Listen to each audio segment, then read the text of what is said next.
Welcome to groups channel. ఈ ఛానల్కు మీరు కొత్తవారైతే సబ్స్క్రైబ్ చేయండి.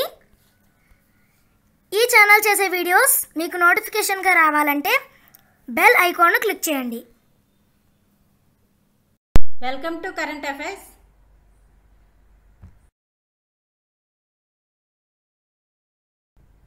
ముందుగా నిన్నటి ప్రశ్నలకు సమాధానాన్ని చూద్దాం. ఐక్యరాజ్య సమితి పర్యావరణ కార్యక్రమం ఎప్పుడు ఏర్పడింది? 1972 జూన్ 5న స్వీడన్ రాజధాని స్టాక్హోమ్లో నిర్వహించిన పర్యావరణ సదస్సు ఫలితంగా UNEP రూపుదిద్దుకుంది.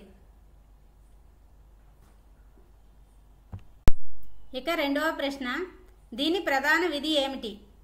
పర్యావరణంపై అంతర్జాతీయ సహకారము, పర్యావరణ సమస్యలపై ఆయా దేశాలు స్పందింపచేసేలా పనిచేయటం. ప్రపంచంలో తొలిసారిగా పర్యావరణంపై సదస్సు జరిగిన ఈ జూన్ 5ని ప్రపంచ పర్యావరణ దినోత్సవంగా మనం జరుపుకుంటున్నాం. ఈ జూన్ 5పై చాలాసార్లు చాలా పరీక్షల్లో అడగటం జరిగింది. పర్యావరణం, సస్టైనబుల్ డెవలప్మెంట్, ప్యారిస్ ఒప్పందంపై ఈ ఛానల్ 5 వీడియోలను చేయడం జరిగింది, చూడండి. ఇక ఈనాటి కరెంట్ అఫైర్స్ని చూద్దాం. Asia games TT mixed doubles సెమీఫైనల్స్లో ఏ భారత జోడీ పరాజయం పాలై కాంస్యంతో సరిపెట్టుకుంది?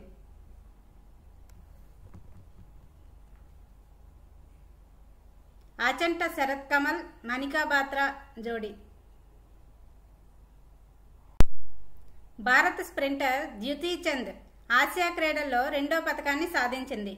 మహిళల 200 మీటర్ల పరుగులో ఆమె 2వ స్థానంలో నిలిచింది. దీనికన్నా ముందు ఏ ఈవెంట్లో రజతం సాధించింది?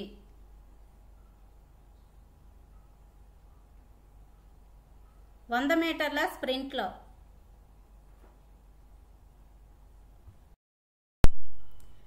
ఆసియా గేమ్స్లో హెప్టాథ్లాన్ మహిళల విభాగంలో ఎవరికి స్వర్ణం లభించింది?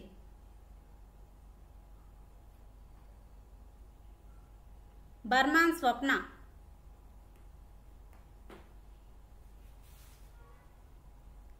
ఆసియా గేమ్స్లో పురుషుల ట్రిపుల్ జంప్లో ఎవరికి స్వర్ణం లభించింది?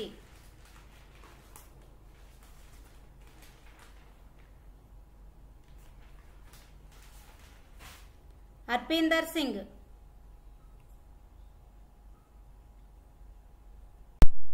వినియోగదారుల కోసం ఏ సామాజిక మాధ్యమిక దిగ్గజ సంస్థ వీడియోలు వీక్షించేందుకు వీలుగా రూపొందించిన వాచ్ సేవలను ప్రపంచవ్యాప్తంగా అందుబాటులోకి తెస్తున్నట్లు ప్రకటించింది?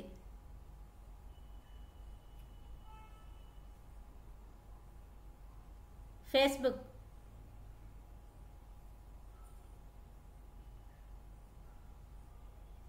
వ్యవసాయంలో ఆర్థిక సుస్థిరత, అంతర్జాతీయ సవాళ్లు, అవకాశాలపై సెప్టెంబర్ 24న న్యూయార్క్లోని UN జనరల్ అసెంబ్లీలో జరిగే సదస్సుకు హాజరు కావాలని కోరుతూ ఎక్కడి నుంచి ముఖ్యమంత్రి చంద్రబాబుకు ఆహ్వానం అందింది? ఐక్యరాజ్య సమితి పర్యావరణ విభాగం నుంచి.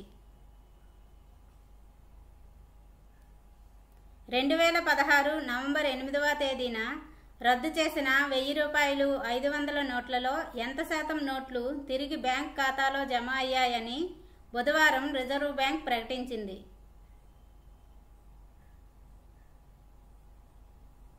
99.3%.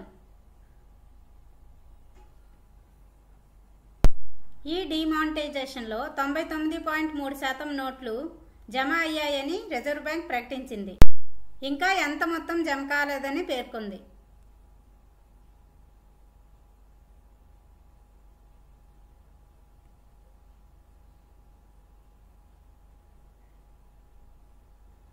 ₹10,720 కోట్ల.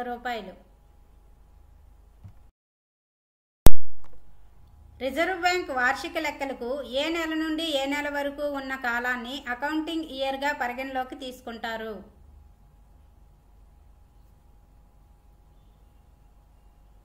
జూలై నెల నుండి జూన్ నెల వరకు.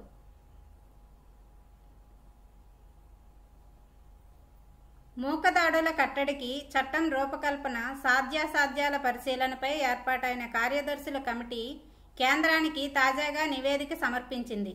ఎవరి నేతృత్వంలోని కమిటీ ఈ నివేదికను సిద్ధం చేసింది?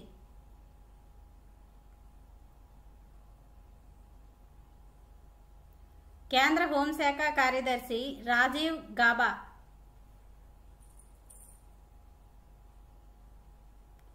సమాచార హక్కు చట్టం కింద ప్రధానమంత్రి కార్యాలయానికి 2016-17లో దాదాపు ఎన్ని దరఖాస్తులు వచ్చాయి? 12,787.